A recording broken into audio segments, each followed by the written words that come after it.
हजूर ने एक शख्स से मुसाफा फरमाया और आपने देखा कि उसके हाथ में निशानात हैं, उसके हाथ में गट्टे पड़े हुए हैं।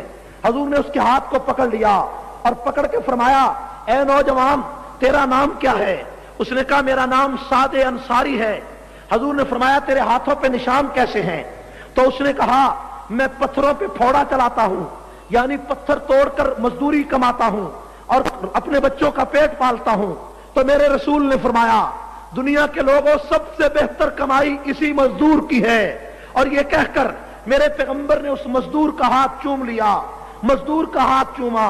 मैंने चैलेंज किया कि आओ, लेनिन से पूछो, मार्क्स से पूछो, एंजल्स से पूछो और बर्तानिया के चर्चिल से पूछो, शेक्सपियर से पूछो, शख्स आया कि जिसने अपनी उम्मत के एक मजदूर का हाथ चूमा हो, वो पैगंबर